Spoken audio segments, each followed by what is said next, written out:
From the Spec Network, this is Fragmented, an Android developer podcast where we talk about building good software and becoming better Android developers.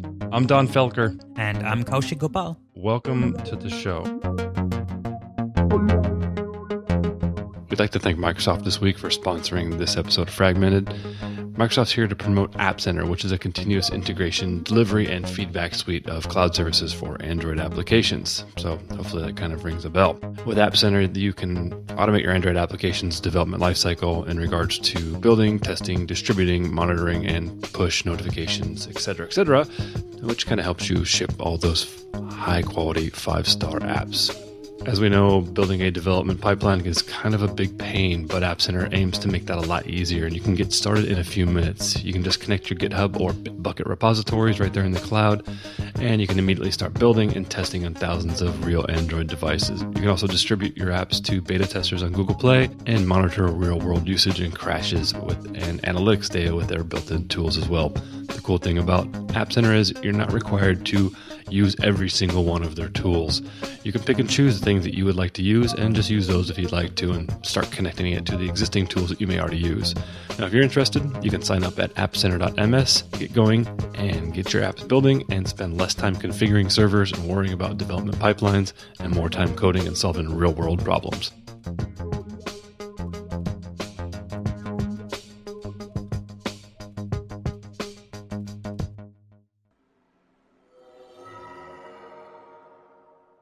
Kaushik, how have you been, man? It's been very exciting. There's a lot of new developments. I think this is kind of the time that everyone kicks it up again. There's conferences coming. I/O is fast approaching, so I think everyone's getting on. They're putting on their Android cap again, and we're starting to see a lot of energy around the Android developer world. It's like January is this weird month where everybody's hopping out of a holiday fog, and then February kind of pops around, and everyone's like, "Okay, I guess I finally have to start doing something now that the holidays are done." So, but here we are, we're back again. Have you ever worked with the architecture components that Google released last year? I have. The Android architecture components covers a whole bunch of things. I've worked with some of them, like Room, the ViewModel stuff, and some of the other things. I've been using it in production at work. What about you? I've actually not really worked with them that much at all, unfortunately. And but we had a lot of folks request for these different types of topics to be covered here on the podcast, and we kind of looked around to see who we might know that has worked with these a bit that's other than me or you.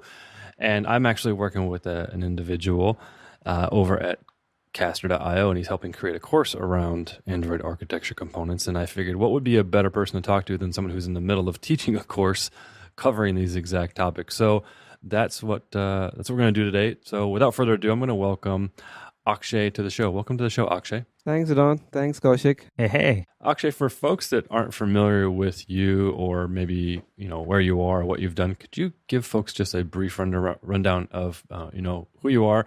Your actual full name. I didn't say your full name because I don't want to butcher it, and I am going to completely apologize. It's fine. So your full name, kind of, where you live, where you work, and so forth, and your experience that you have with Android and the architecture components. Yeah, sure. So I'm Akshay Chordiya, and I live in Pune, India. And I've been working on Android since 4 to 5 years now. And I started working on Android and experimenting with Android during my college days, where I wanted to build Android apps to solve my own personal problems. And fortunately, these problems, for which I made apps, were problems of everyone, and that helped to bring a lot of downloads and all. And that's how I got started into Android. And as for architecture components, recently I have started this company called as Bitfurther, and I was coming up with building a software. Building an app called as Notigo to connect teachers and students. And then that's when I was deciding which architecture to use, like MVP, MVVM, and going through a sample apps. And that's when I was having a very hard time making a decision to what should I go with. And fortunately, Google announced architecture components and guidelines.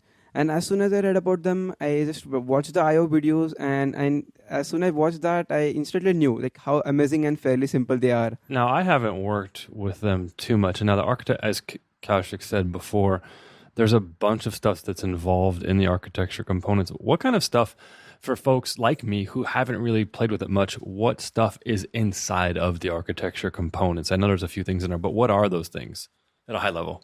At a high level, it has Lifecycle, ViewModel, LiveData, and Room. And there's also Paging, which is actually part of Room.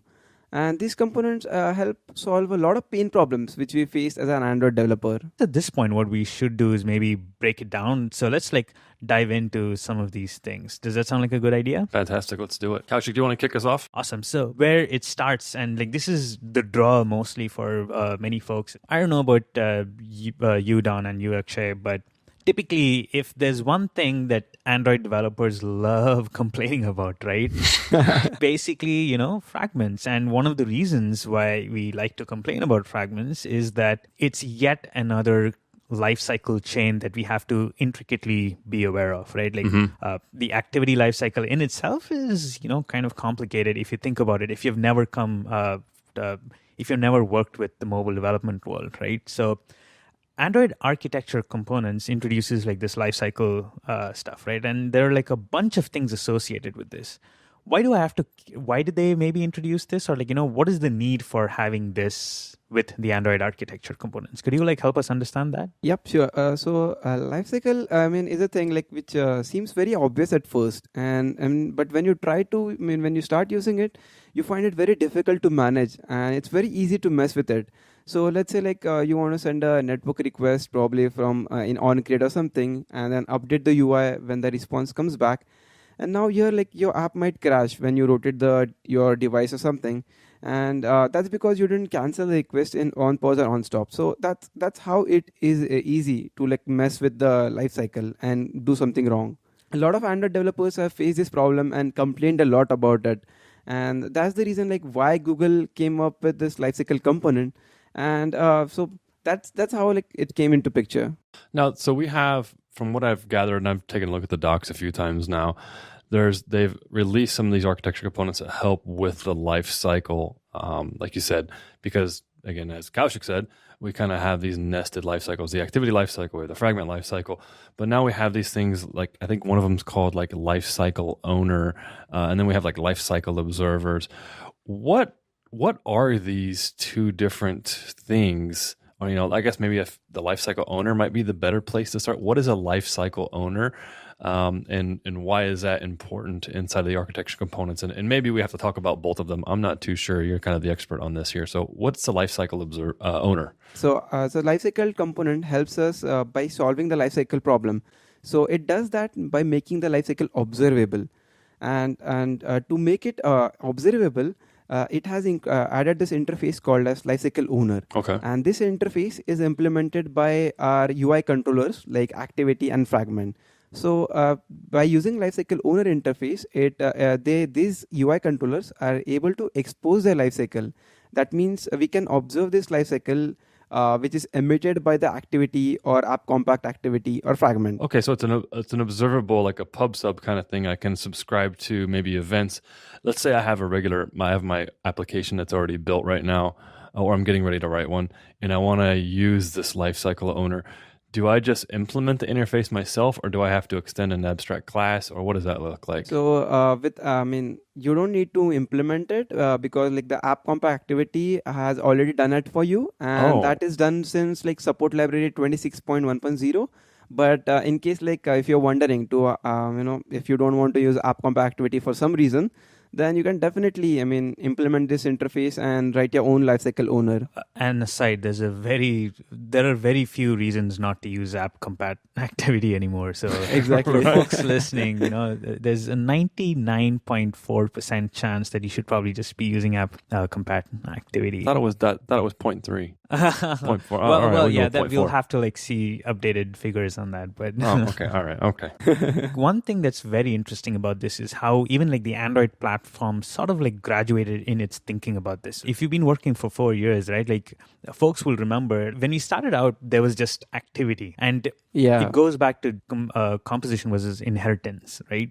So even Google, when they started out, it was activity. And half the times we would have to extend that activity to do anything, right? Which is, that's a topic of its own. But then they, after the shift to app compat came in, I remember there was like two ways to do it. You could extend app compat activity, or you could implement your activity could implement their interface, which is I forget the name now, but it was like app compat, something similar, where they provided this interface. And it's interesting to see how that's like graduated now with architecture components. We don't even have that. Basically anything, like you said, the lifecycle owners and interface, that they've made it a first-class citizen, where they're like, hey, here, take this, and make anything a lifecycle owner. Is that do you think that's like a fair sort of assessment? Yeah, I think it's fair. Like, I mean, almost everyone uses like app comp activity, and by default they have added this very small lightweight dependency in this app comp activity that which helps it to implement the lifecycle owner. Real quick question to bring back if we have app compat activity that's already implemented Lifecycle Owner. Now, does a fragment implement Lifecycle Owner too, or no? Yeah, it does. I mean, it definitely emits it. If I'm right, it definitely emits the events similar to activity, but I'm not totally sure like if it implements the Lifecycle Owner interface. I think it should.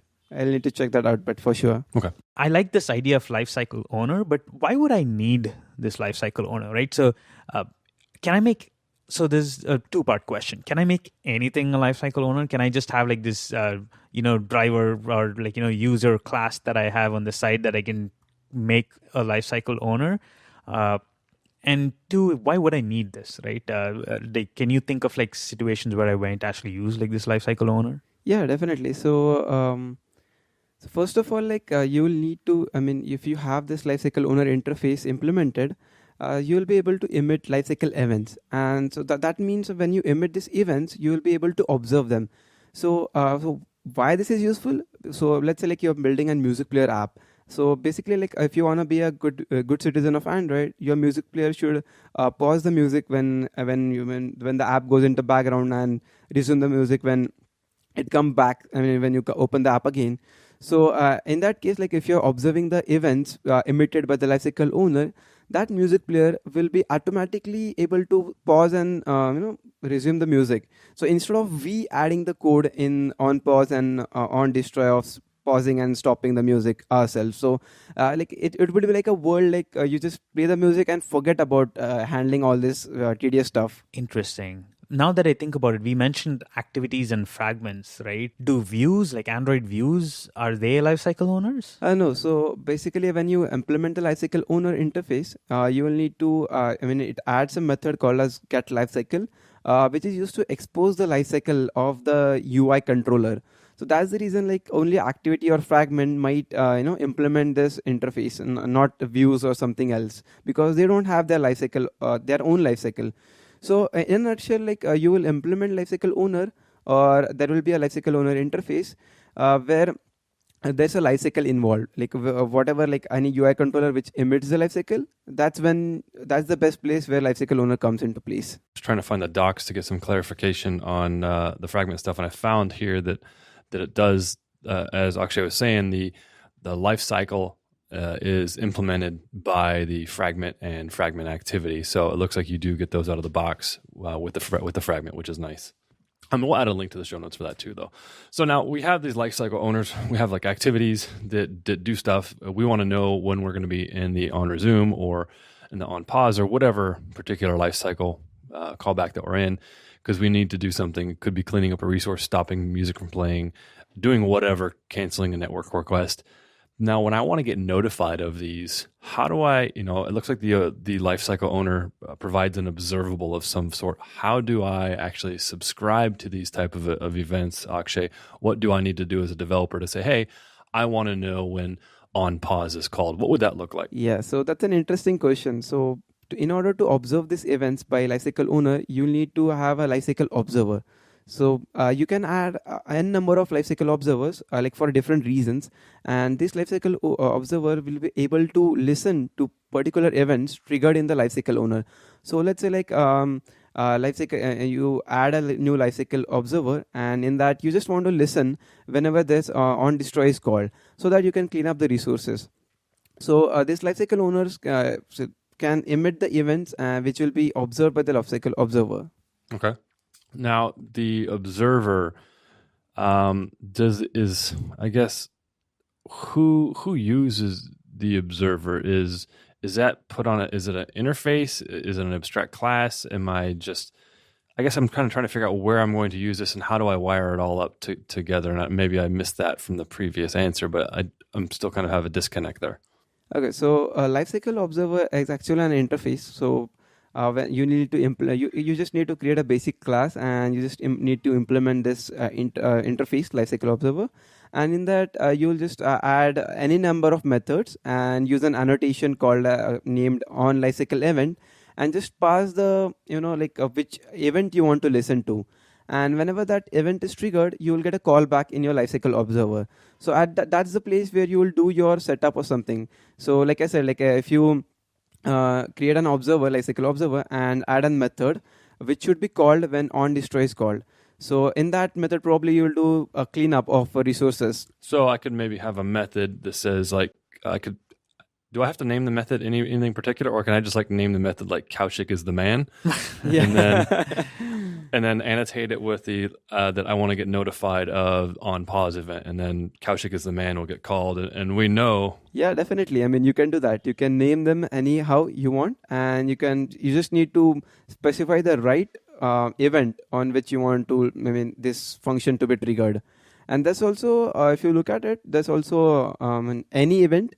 So this, this on any is something which is special. It will be, this function will be called even if any event is called. So let's say you want a function to be called even if on create is called, or even if on pause is called in the activity.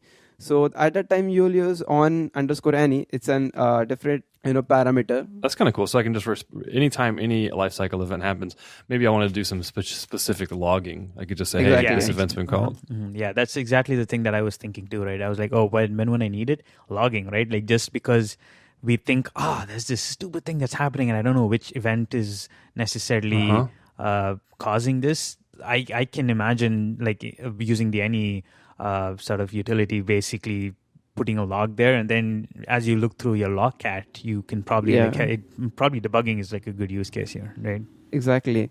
Let me ask you this too. So we have, let's say I got my activity here, and as we know, there's now the simple use cases only exist in the sample applications where there's one thing happening.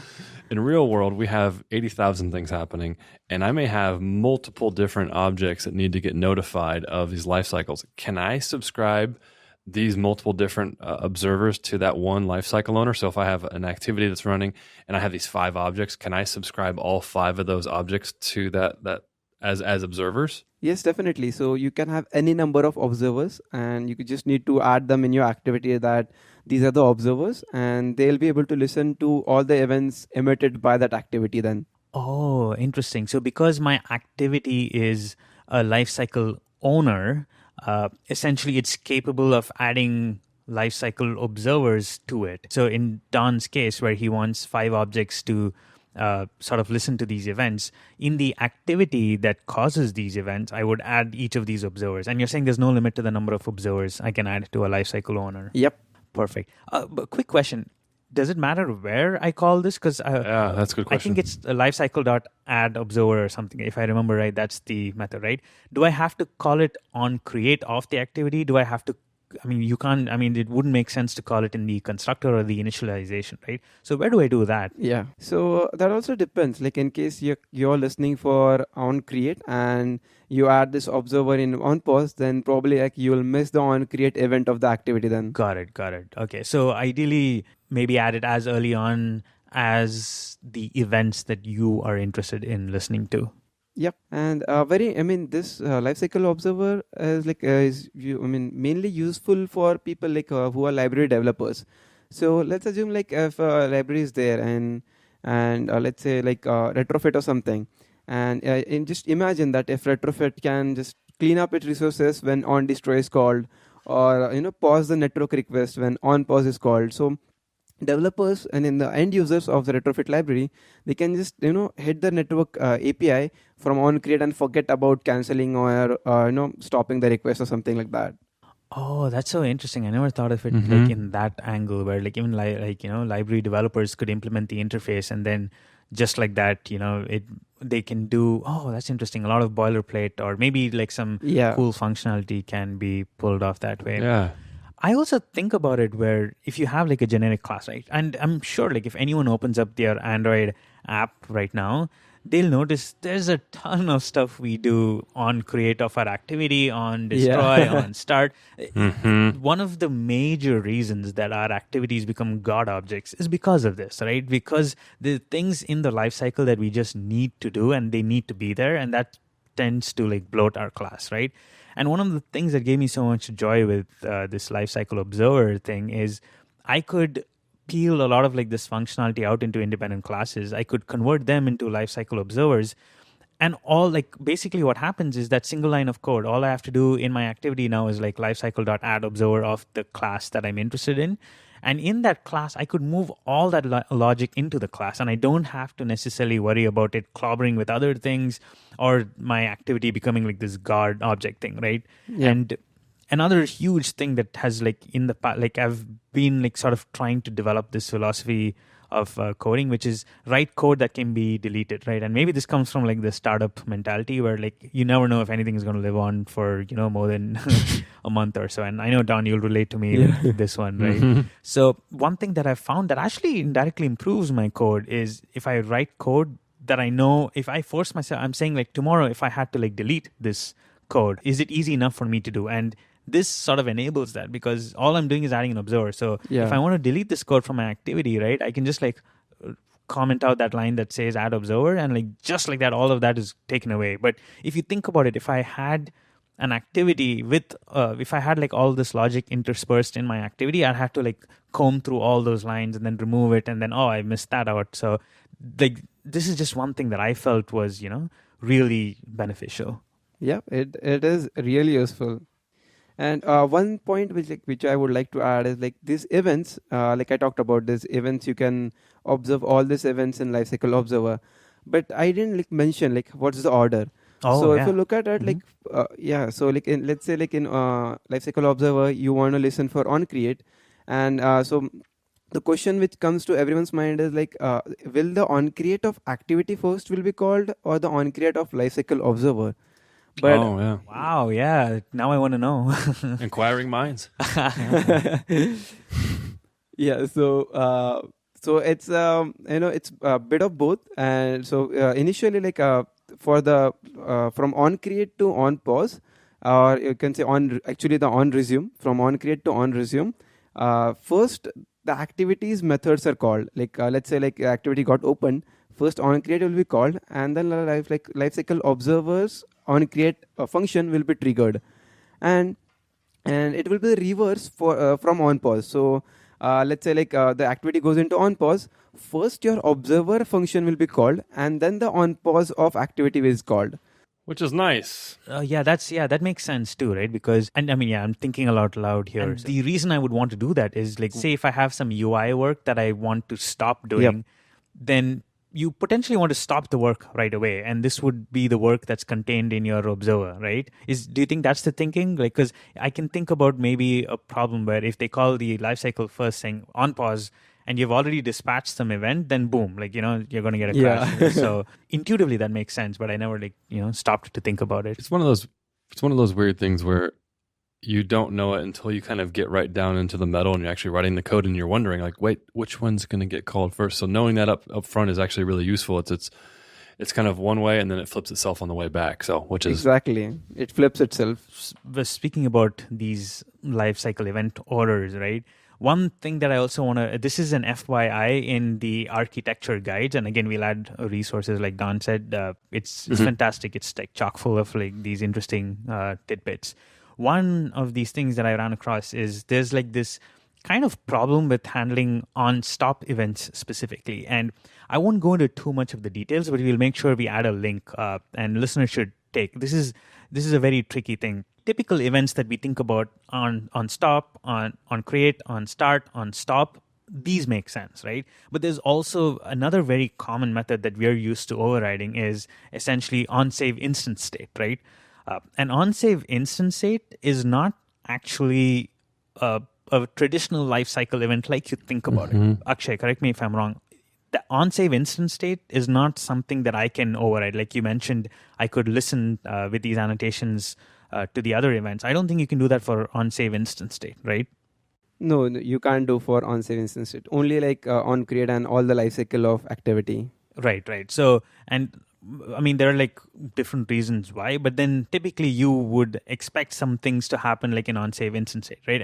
And most folks know this, but when the on-save instance state is called, essentially what's happening is it's freezing that object, so that because either the activity or the fragment is being recreated, or there's numerous reasons why this can happen, essentially for all practical purposes, that instance state that you're saving becomes immutable, right? Which is, they're like, okay, I'm going to try to save and preserve this state. I'm not going to take in any more events. You're not going to be allowed to mess with it. But what can happen is like you can run into this tricky circumstance. OnStop method is called after on-save instance state, right? And that can leave like a gap where like your UI state changes are not allowed. This is actually an existing sort of tricky situation or problem. If folks are more curious, again, because this we can go on like for another 15 minutes on this thing, we'll add a link, and you should read the section on handling on-stop events. It's very interesting, and most people don't run into this in their regular hello world use case for these things, but that's definitely something folks should sort of watch out for. One of the core things about the Android architecture components that we touched on early on was that it helps you handle the lifecycle events. You can get notified of these things. You can observe them. You can work with them. But then there's also a few of the other architecture components that come with the Android architecture components that also utilize and help with some of this kind of lifecycle stuff. And one of those is the ViewModel. Now, for someone who's coming to this from a firsthand perspective, they don't know what this ViewModel is. Akshay, how would you explain what the ViewModel is and maybe why they would want to use it in their application? Yeah, definitely. So I'll just focus on the why, and they'll directly start using ViewModel after that.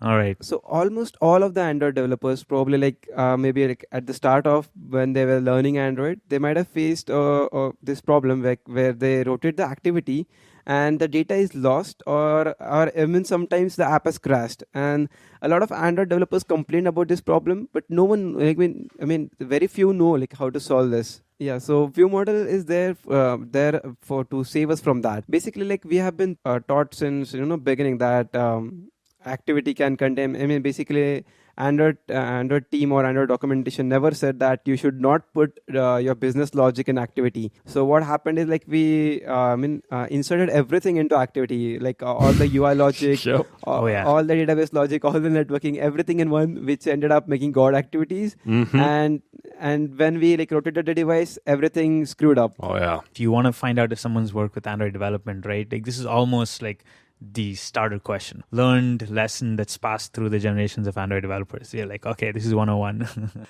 So how does a ViewModel solve that then? Because we say, okay, use ViewModel, but how does it actually solve it? It's kind of hard to walk through code, but we're on audio, so I guess we got to do the best we can. If we want to use this ViewModel, what do we have to do? Do we have to define a class? How do we create an instance of it? How do we get that instance or whatever? What's that look like? Yeah, so ViewModel, a ViewModel is basically a data holder. So what happened right now is we put everything in our activity. So from now on with ViewModel, what we will do is we'll just have UI code, UI related logic, or click listeners and all, only an activity or fragment, and all the data required for the UI. Let's say you're showing a list of news or something, and that list of news object will be in ViewModel. So whatever data which is required with the UI is decoupled, and it is stored in the ViewModel. So you will need to create this class. You will need to extend the ViewModel class, which is provided by the architecture components. And when you override this ViewModel class, in that you will write all the data required for the UI. So I have a follow-up question here, right? And this is a question initially in the early days that I had. That makes sense. What you said makes perfect sense, right? So all I want my activity to have is the pure Android UI stuff, right? Find view by ID, or set text on my view. All that stuff, definitely, it has to be in the activity, right? And you mentioned all the data stuff, you want it to be in the view model, right? So my question, I guess then a very common question that comes is typically, if you take the most traditional use case, people also have like repositories, right? So for simplicity, let's just call it a database, right? But really it could be a repository that like if you're doing a very clean sort of framework, that repository could be either a network layer or a data layer, but we'll shelve that for the moment. Like just let's talk about a database. So I could basically have my data in that database and call the database directly in my activity, right? But so why would I do that in a view model, right? The advantage is sure decoupling makes sense, but then because a common problem that can occur is people would say, oh, I have this view model, and so they literally move everything from the activity to a view model, and that becomes like a God object, right? So this is also like an anti-pattern, but like can you talk a little more towards that? Yeah, definitely. So our view model should only contain data. They should not know like from where the data is coming. So that's when like repository pattern comes in. So basically like what you do is like you just delegate the responsibility of fetching the data to repository. So repository layer actually handles or actually knows like from where to fetch the data, while view model only knows that repository is going to get me the data. It doesn't know like from where repository is going to fetch the data. Okay, that makes sense. And the reason we want to save the data potentially like in the view model, where like, I mean, obviously, again, this is a loaded way of saying it, and you have to be careful with this, but I'm going to go ahead and say it anyway. But when we save the data like in our view model, so to speak, right? And by data, this is like the list items. Like if you're like going through a RecyclerView or something and you have a list of like array items, the reason we're doing this is because view model is the object that is going to save you from like this activity rotation bit, right? So if you have to save something in it, basically you would save it in this view model, right? And one way I like to think about it is like stuff that you traditionally would be saving through your instance state, right? Like where you used to use save instance state, maybe the view model is like now a better like location, because that is like we know it's scoped within that activity, so it makes sense to like sort of store it there. Again, it comes with a lot of caveats, and like we can't go into the details, but this doesn't mean you like load your whole database and save it into the view model, right? So obviously it comes with a lot of caveats, but I mean, this is like, what you mentioned is a very good way to think about it. I'd like to just circle back to some of the code here. Akshay, you said that we are going to have a data class that holds the data. It's going to extend view model. So now I've got my, my getters, my setters, or whatever in there that's going to hold all of my data. Now, if I need to use that, how is the architecture components helping me here? Because to me, that just looks like another Java class or whatever, or Kotlin, whatever I'm using.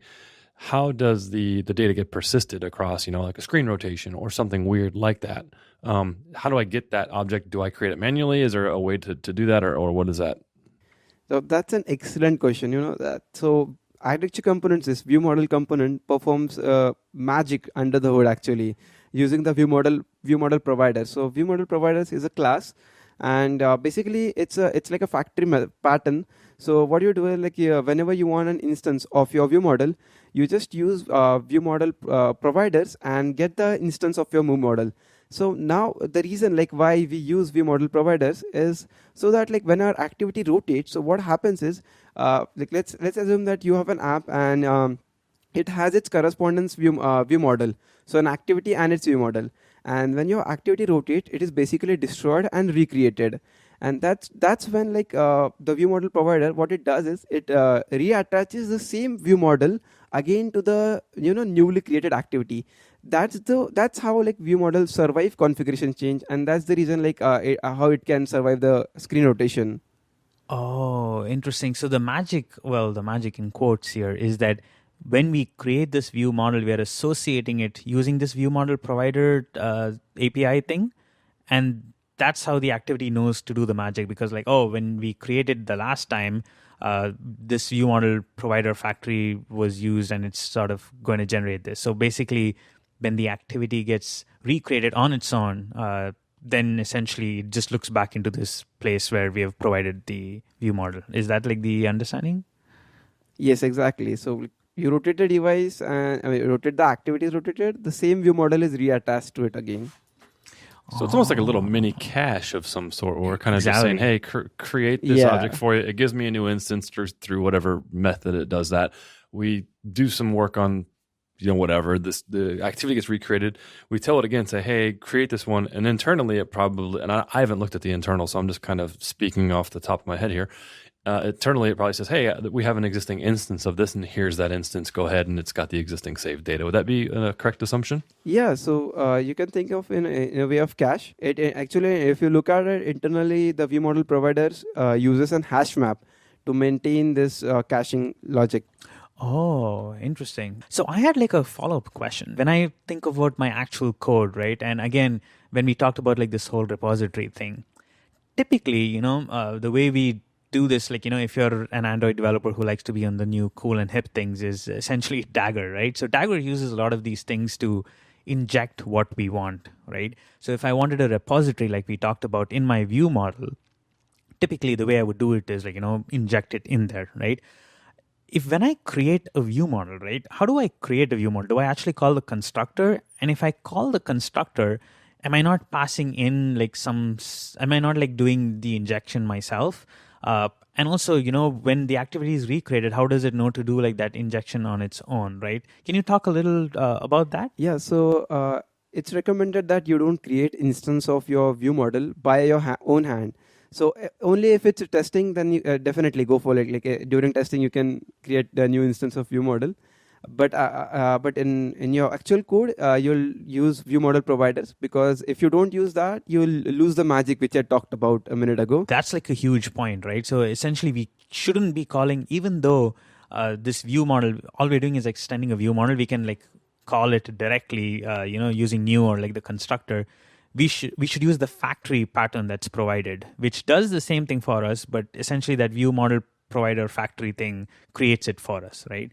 And does that allow, like, can you give us an example? Like, does that actually provide like the constructor? Because I'm worried about my injections. Like, how do I pass this repository into this thing, right? Does that allow that? No. So in case if you want to have Dagger integration, you will need to write your own view model factory, which is, I think, pretty simple. I mean, there are a lot of already guests on that. So you just need to drop it in your code base, and that will, help you with injecting anything into your view model. So let's say like you want to inject repository into your view model, you can do that, but you just need to have a custom factory for your project. Perfect. A custom factory. Yeah. And I think this is like very important. And this is like the thing I was leading up to, right? I don't necessarily think it's only for Dagger that you need, like for folks who are listening. Essentially, if you want to provide anything to your view model, you'll have to write a custom factory, right? Because otherwise it's going to use the basic default constructor if you don't necessarily provide the constructor that you want, right? So the view model factory helps with, if you have anything that's going into this view model that you need to send in, then I guess the factory pattern is the way to go, and basically writing this custom factory. And it's actually really straightforward. It sounds like it's pretty complicated, but the view model factory it's just boilerplate, so it's pretty easy to write a custom factory. It's just boilerplate. Yeah, we can provide a link to that in the show notes too. Also, one important thing with view model is like what happens is like we add this view model and we easily pass our view or context to the view model, which actually defeats the purpose of view model. So one important point to note when working with view model is never ever pass your views or context to view model. Oh, let's repeat that again one more time. What did you say? So never ever pass a view or a context to your view models. And why is that?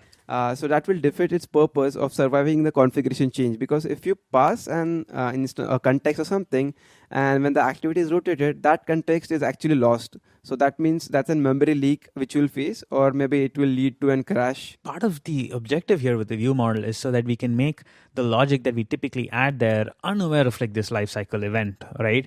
And if we essentially pass in a context like an activity or a fragment or even a view, basically we're linking it to that context. And if you recreate it, then obviously it's going to hold on. It's in the end, it's like, this is all like 101 Java, right? Like this is not like some magic thing where somehow in the end it'll understand to swap out the context. So I should never have a reference to either my activity or my fragment inside my view model. Okay. There's one thing I ran across while looking at some of the documentation and just like the developer documentation for the architecture components, and I ran across something called the Android view model. What's that? Ooh, good question. So that's view model and that's Android view model. So like I right now said that you should never ever pass a context or a activity, a reference to activity or fragment to view model. but sometimes you need it. Like let's say like you want to get some system service like notification or power manager or Wi-Fi manager something.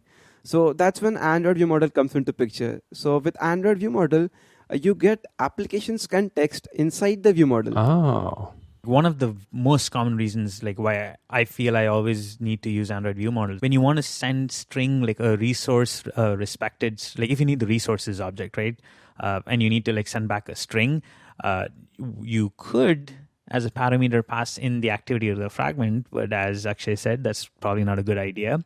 But just to be clear, like a reference stored inside the ViewModel is what we really want to avoid. But even so, I guess the Android framework has given this convenience class called Android ViewModel, where if I wanted like a resource string or something, instead of calling activity.getResources or fragment.activity.resources, they just give you the application context. And maybe that's a safer way to use it, right? Like at least in my mind, the resources thing is like a straight up no-brainer, because almost always in my ViewModel, I want to send down that text based on a resource, and I need a whole of the resources, right? And typically the Android ViewModel gives us the context, which in turn gives us access to the resources, right? So like at least for me, that's usually a very easy use case.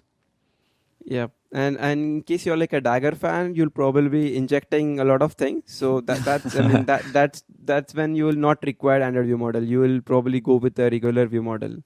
So good point. Yeah, good point. So we've talked a lot about the view model, but there's still something else we need to talk about in here, and that's LiveData, which seems to be, I've seen talked about all over the web.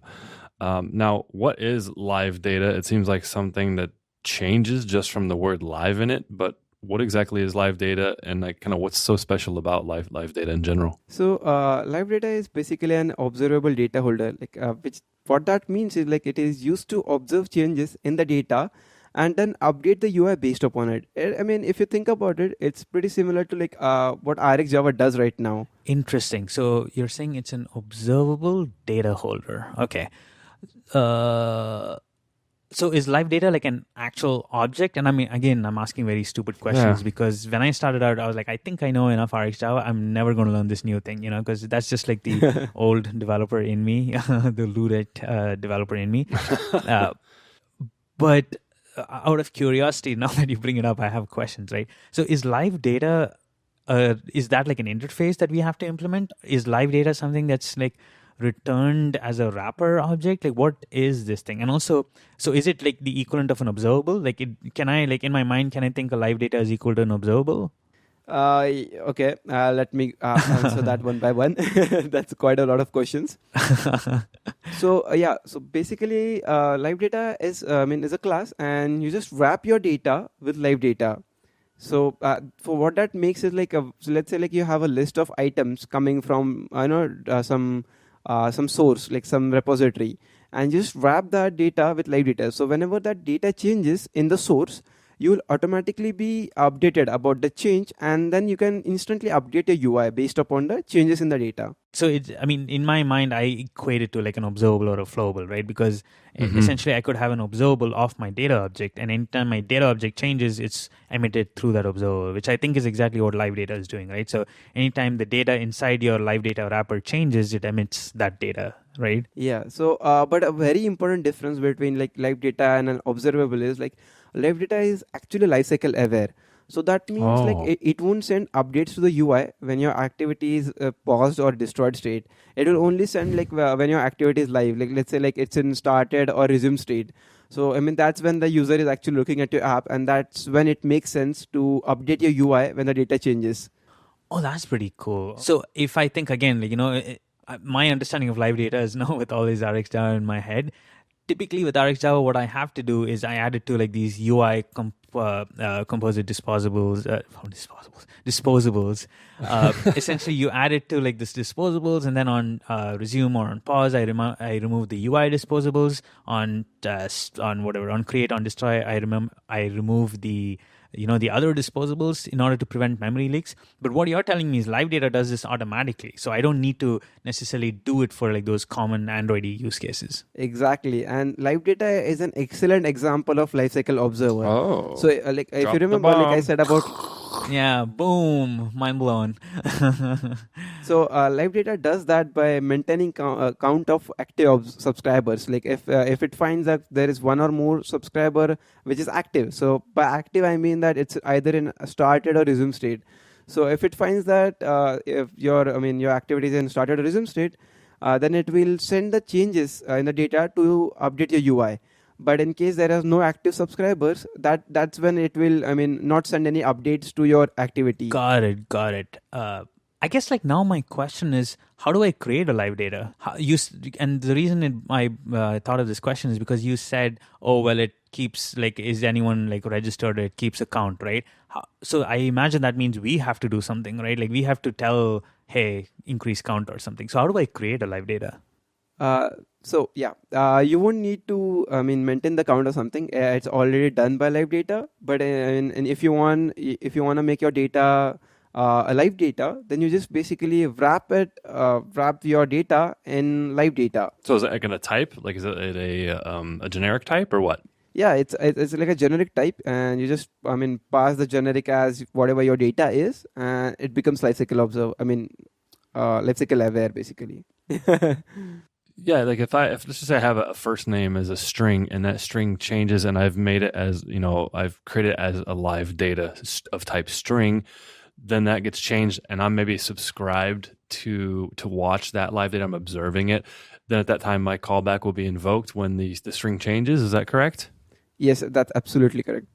So let me ask you, let's take this a step further. Let's say I have a user object that has a string inside of it, but now I've created a live data of type user and I change the first name. Does that observable still get invoked, or is it only when the entire object changes? What's that scenario look like? Yeah, so it will be only invoked like when the entire object is changed, but that also depends upon you. Like in case like if you're not using room or something else. So basically when you want to change, when you want to trigger live data, tell live data that your data was changed, you need to call a method called a set value of live data. So when you call this method, you pass a new value to the live data. So whatever your live data is, you just call set value and the new value to it. And that's when live data knows that the new data has come in, and it tells the UI to update itself. Interesting. Oh, I can sort of see the parallel now. So essentially, if I want, so that event emitting thing that we think about the live data coming out is not, because initially I thought maybe it looks at like, the hash code or like the equals sort of like method on that object and then just like throws the event directly. But you're saying we could have more fine-grained control and say, no, I want only this column or this field, so to speak, to emit like changes, right? Like that. Yeah. Okay. So we have like more control about what would indicate to live data that the object is like in a changed state. Yeah, and the beauty of that is like in case like you're working with room, and so room also exposes live data. So in case you want to use live data with room, that's also possible. And in that case, like whenever the data changes in the database, so room internally handles calling the set value, or updating the value basically. So that work of like creating this, and it's the same thing, right? In RxJava, where an observable, like, in the end, like you could create an observable of a thing and then tell like on next, on whatever, like all those events and say, okay, now is when you update, right? Like you have control over that. But so you could create like an observable of your own. And I guess like the equivalent, but far more simpler way in live data is like, say, call the method that you just mentioned, right? Like set event or something. But if you're using something like Room, where like Room also like generates like an observable out of the box, it also has like a live data out of the box, right? So you don't have to. Oh, perfect. Okay, so that makes sense. Like I understand. I think I sort of intuitively understand like the parallel now with live data. It seems that there's also, I think there's live data transformations. Is that correct? And what are those transformations that I can apply? So, like I said, like there are so we were like recently comparing like how live data is equal to an observable. So one of the difference which I said is like live data is lifecycle aware, like unlike RxJava.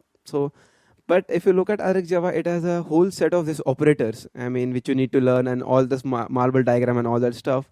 So love me some marble diagrams, yeah. Exciting guy. Yeah, so which is really useful. But with live data, you don't get this huge set of operators. So basically, if you think about it, live data is just you can, if you in a nutshell, you can think like it's a small set of Rx Java observable in a lifecycle-aware fashion. Got it. And yeah, so to avoid more confusion and overwhelm all the users with all the Rx Java operators, or what to make a lot of operators, so live data comes with a small set of transformations. And so out of the box, it comes with switch map and map operators.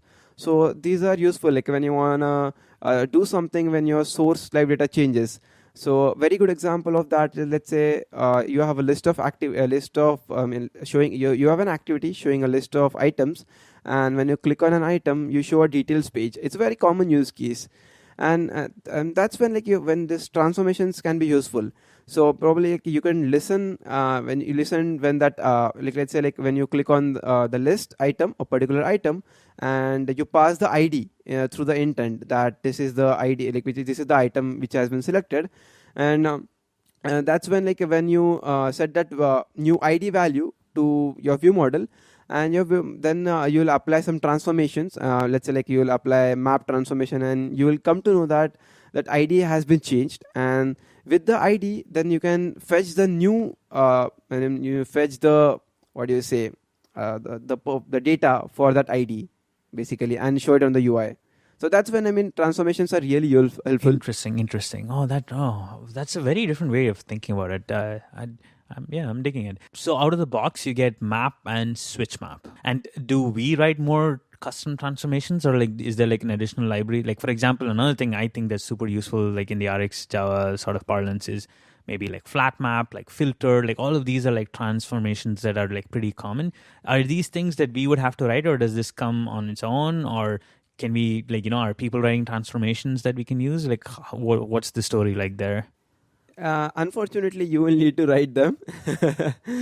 Okay, so good open sourcing opportunity for people. Exactly. Yeah, that's when the MediatorLiveData class comes into picture. So this is a separate entire class, which is helpful to create your custom transformations. And if you dig into the the source code of map and switch map, you'll find that it is internally using MediatorLiveData. Interesting. What is MediatorLiveData? Yeah. What is that for? So MediatorLiveData is basically it provides some methods through which you will be able to observe for changes in a source live data. So example is let's say I said you wanna fetch something when that ID changes. Let's say you wanna fetch a particular user when the user ID changes. So you can do that using the add source function of MediatorLiveData. So what you will do is you will listen to changes in the ID, and when that ID changes, you'll immediately fetch the data for it.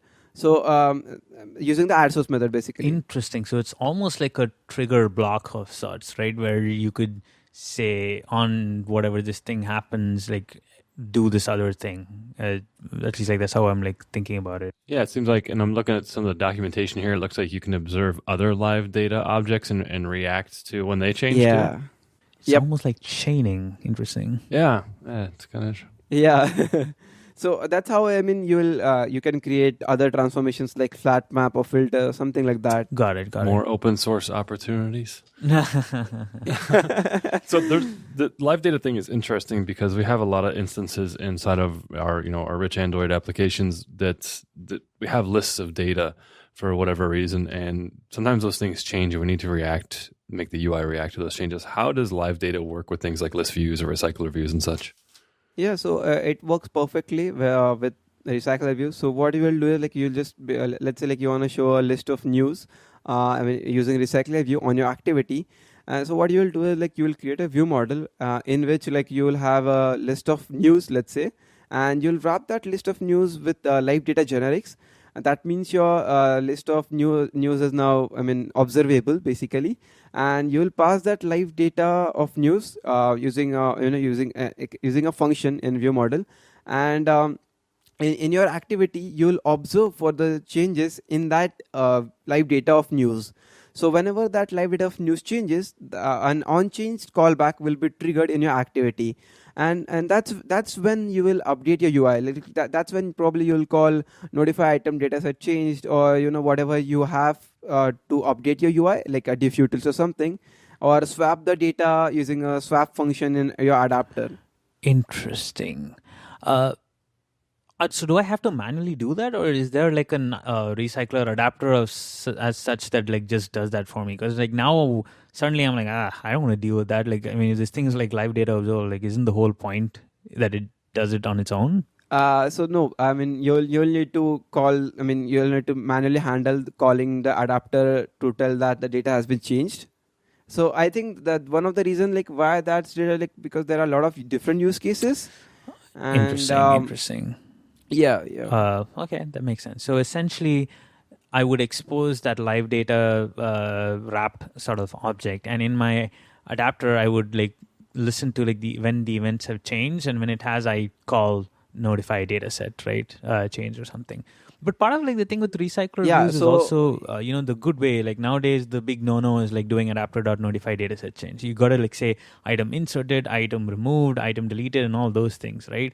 How does that work? Like, as if live data, does it also give me what has changed? Like, because otherwise now I'm thinking, I have to like diff the two things, right? And like I could use like the recycler diffing thing, but how does that work? So basically, LiveData doesn't give you like granular information that what has exactly changed. You get an entire new thing. So you will get an entire list of news again, which will be the updated one. And you will need to handle the logic like of diffing it and applying the changes. Like let's say like only one item was changed. You can use diffutils and update only the one item.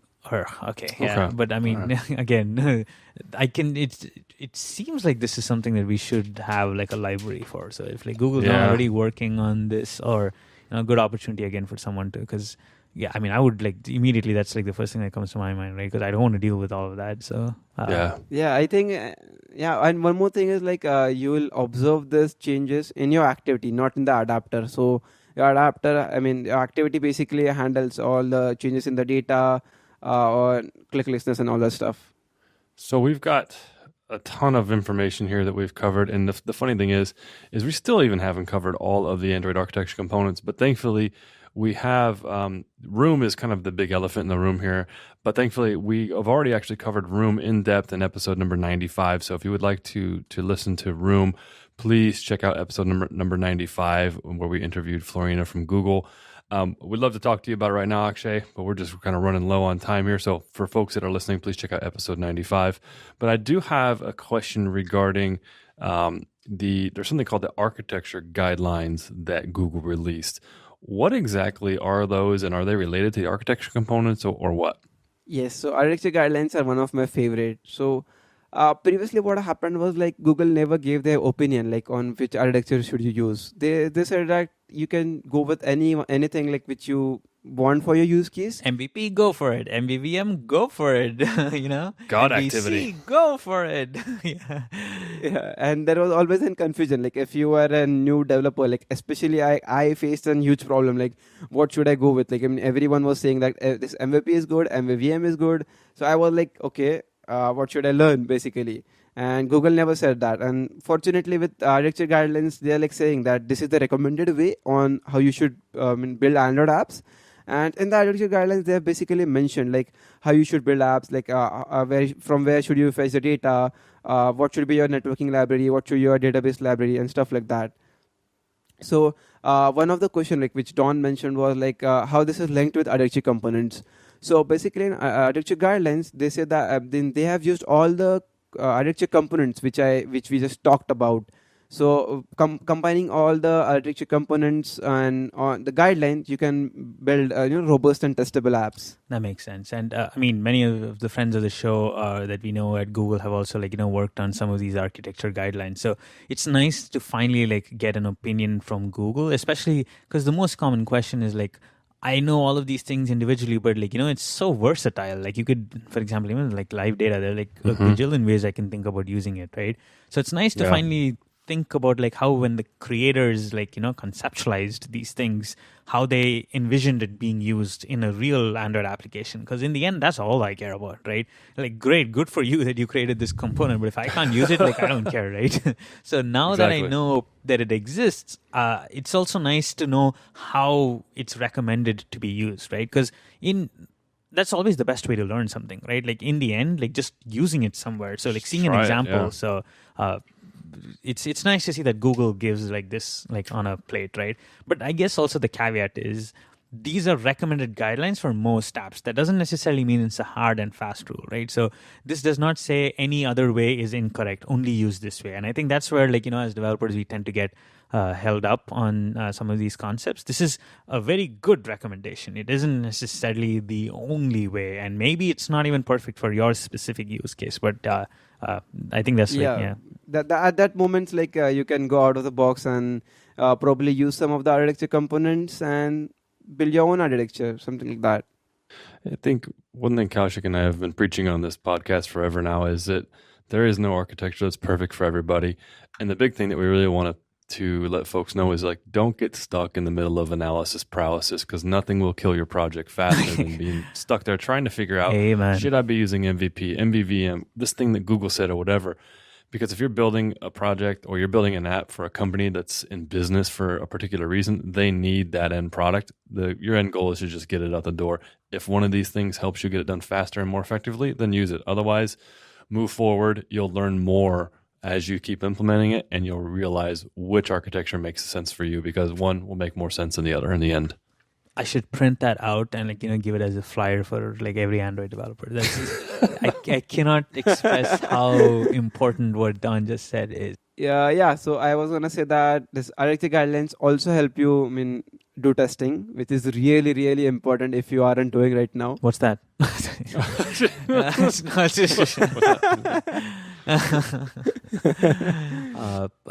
good. So the architecture guidelines also tell us how to do testing, like with this setup? Yep, they do. Like how to test ViewModel, LiveData, your activities and repositories. Akshay, thank you so much. These resources, like this episode has like some, it has like some gold content.